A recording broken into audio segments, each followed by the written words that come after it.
Yeah, I'm delighted to be joined by Aubrey de Grey, who is a biological computer scientist, an expert in ending or reversing the aging process. So, say thank you very much for your time. Now, the first thing is, before I called you, I was watching one of your TED Talks. I think you did in 2005. And I was kind of wondering how much progress do you think has been made since then in the past 15 to 20 years in terms of ending aging? Oh, a huge amount of progress has been made. I mean, absolutely immense. I'm not really a computer scientist anymore, by the way. I did my undergraduate degree in computer science, and I spent several years doing artificial intelligence research, but I'm just a biologist these days. Sure. So, yeah, I mean, basically, over the past 15 years, the whole concept that I first started putting forward about 20 years ago of comprehensively repairing the molecular and cellular damage that the body does to itself throughout life, that concept has become not only totally mainstream and orthodox and generally accepted as a good approach to keeping people healthy. It's also, we've seen enormous progress towards actually doing it in the laboratory and even now in the clinic. There are of course, there are many different types of damage that need to be repaired, which means that there are many different therapies that need to be developed. But some of them are already in clinical trials, and most of them have got to the point where they'll be in clinical trials in the next year or two. Yeah, I mean, I think you argue that there's kind of 7 main strands that need to be worked on. I mean, is progress kind of even across them, or are you going way ahead in some and falling behind in others? Well, I mean, even when we began, there was a fairly wide range of progress. So, for example, the one that really, has been in the lead throughout is the stem cell therapy, which is the way to repair one of the 7 types of damage, namely loss of cells. So, for example, Parkinson's disease is an aspect of aging that arises from the progressive loss of cells in one small part of the brain called the substantia nigra. And so stem cell therapy can in principle be used to fix that, to put cells back that the body is not putting back on its own by cell division. And actually there were clinical trials in that more than 25 years ago. Back then they were very patchily successful, but now people know a lot more about how to manipulate stem cells. So there's great optimism. But that whole area, stem cells in general, has been sufficiently established for a long time now that we at SENS Research Foundation have not really prioritized it at all. We've just let other people get on with it. But other areas of damage repair started out being completely unexplored, really. I mean, the only reason that I was able to propose particular approaches was by appealing to science that had been developed for completely different reasons, by people who were not interested in aging necessarily. And those areas have all moved forward as well, but certainly there remains a big spectrum of degrees of progress that have been made. That's really why SENS Research Foundation still exists. We are a non-profit, a public charity based in California, and the reason we are is because some of the research is at such an early stage that it really isn't amenable to commercial investment. Even early stage investors who are comfortable with high risk, high reward, they will still not feel that they can really join the dots to eventual profits. But more and more of these projects have reached that point. So there are half a dozen projects that we supported over the past decade or more, which have now got to the level of being able to have been spun out into startup companies that are receiving substantial investment from the community that we have created. I mean, do you think that the fight to get the fight against aging is receiving enough state support, enough government support? Oh my God, no, certainly not. The government always comes last into all of this because, of course, ultimately elected representatives, whichever country you look in, their main priority is to get re-elected, and therefore the essence of public policy always follows public opinion rather than leading it, and public opinion necessarily is based on progress that's made. So. There's always a good deal of caution among the general public with regard to really believing that progress is being made against this problem that we've been trying to make progress on since the beginning of civilization. Yeah. So, I mean, it's beginning to become a conversation within the corridors of power, especially in the US, perhaps to some extent elsewhere. But it's really only just beginning.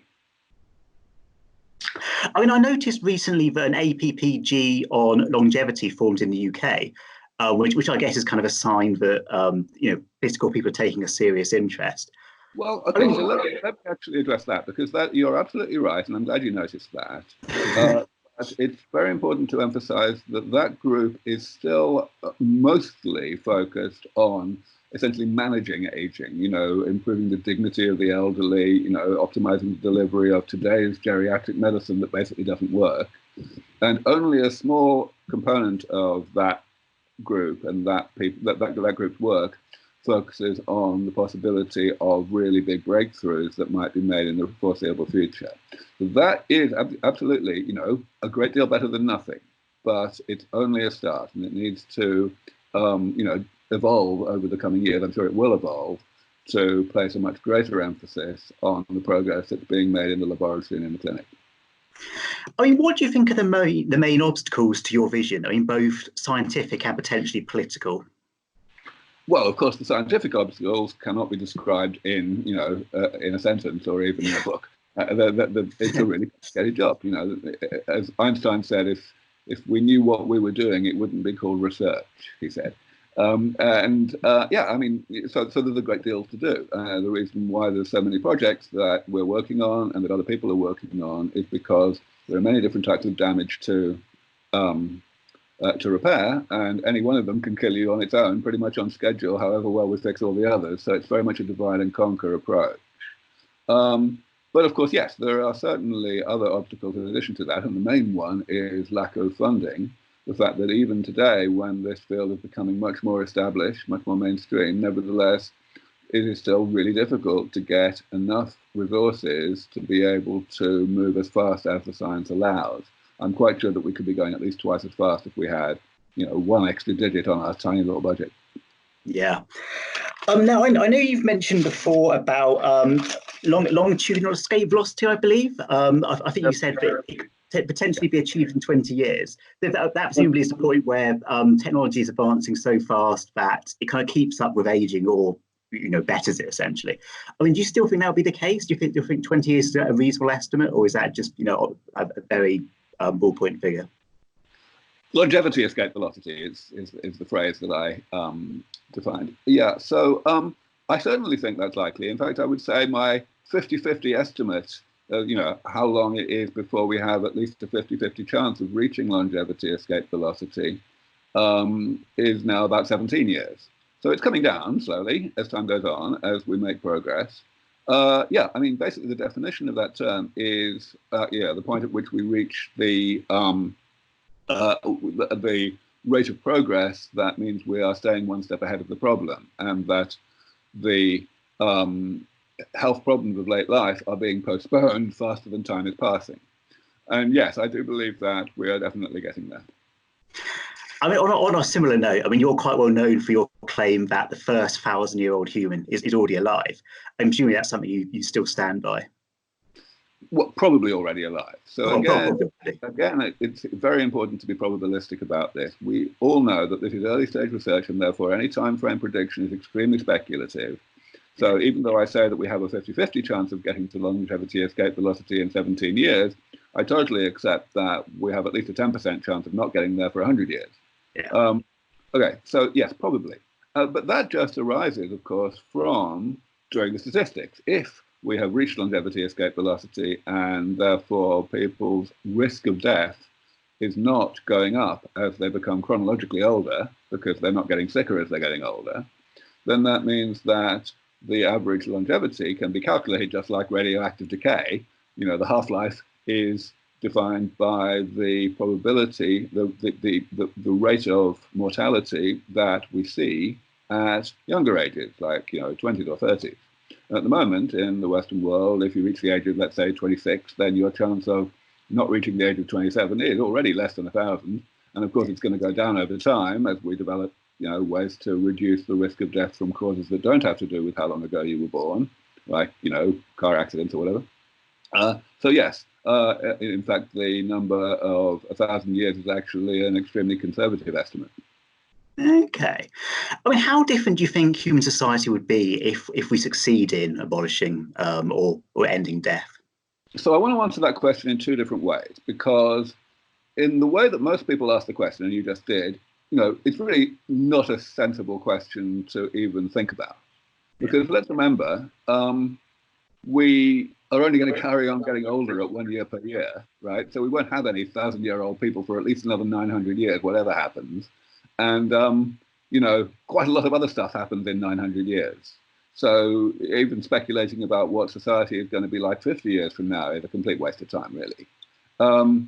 However, what we can certainly do is ask the question in a slightly different way, namely, how will society change when it becomes the case that most people expect to live a very, very long time? And most importantly, we can ask the question, how will society respond when that transition of expectation occurs? Because that transition of expectation is likely to occur really rather soon, like I would say very probably within the next 5 years. In other words, well before these therapies actually come along. Because all it's going to take is for the center of gravity of expert opinion, of publicly stated expert opinion, to actually shift in that direction and say, yeah, we've made sufficient progress in the laboratory that it's only a matter of time. So yeah, I mean, a huge number of things have to be looked at. And this is actually why I spend a lot of my time trying to get elected representatives and policymakers in general to pay more attention to this. Because what's going to happen is, pretty much overnight, people are going to go from an expectation that they're going to live maybe slightly longer than their parents did, to an expectation that they're going to live a very, very great deal longer. And that is going to translate instantly into wanting very different pension arrangements and, life insurance and health insurance and inheritance arrangements and God knows what. So, and these are big ticket items. So, a huge amount of restructuring of the economy is going to happen pretty much at once in order to avoid this transition being really rather turbulent. And it's about time that policymakers started to realize that. I mean, you kind of alluded to it, but how receptive are politicians being to this conversation? Oh, they just don't want to think about it. At the moment, the natural reaction of any politician is to immediately jump from the concept of people staying healthy late in life to the concept of people living longer and still drawing pensions and, the economy is going to collapse and everything. Yeah. So they just don't want to think about it, which is, of course, completely absurd, because the first thing is that it's actually quite a good thing for people to stay healthy. It's a good thing to have more people who are chronologically old if, in fact, you have fewer people who are biologically old, which is what's going to happen, right? And of course, this means a complete restructuring of what merits a pension, things like that. Because at the end of the day, the only reason we give people money to do nothing from the age of 65 these days is because we're very sorry for them, because they don't have long to live, right? And that's not going to be true anymore. So, I mean, yes, it's crazy that politicians are keeping their heads in the sand like this, but you can understand why they're doing so, because at the moment, they know that there's only one expert on the biology of aging who's really going out and telling it like it is and saying, yes, this is coming, and that's me, right? All the other experts are still being very cautious in what they say. And of course, that should not be taken at face value, because if you pay any attention at all, you can realize that the only reason that most experts are being very cautious is because most experts, unlike me, rely for the funding of their laboratories on peer-reviewed public money, which is, of course, therefore they have a requirement never to be accused, however unjustifiably, of saying things that are irresponsible. Yeah. I mean, what do you think is kind of the strongest opposition to your vision? I mean, I almost think that religion might be one of the big issues. I mean, is that kind of in terms of shaping public opinion? So actually, no, religion is not one of the big issues. And here's why. The thing about religious arguments, religious-based arguments, is that religious people, what they believe is written down. It's something that you can appeal to. Whereas, people who come from a secular position, what they believe is much more slippery, and they can kind of jump around in terms of how they oppose what you're doing. So actually, no, I actually find that when I talk to religious people, yes, they may start out thinking, oh dear, this is like challenging God's plan and all this, but it's easy to show that that's not the case. You can just say, well, first of all, last I heard, God was supposed to be omnipotent, and therefore, he can perfectly well strike you down with a thunderbolt, however healthy you are. And secondly, one thing that we can totally extract from Scripture, whatever Scripture you like, is that what we're supposed to be doing down here before God calls time on us is to, is to minimize suffering. And there's no question at all that aging causes far more suffering than any other phenomenon of today's world. Therefore, it would clearly be a sin not to be working to eliminate aging.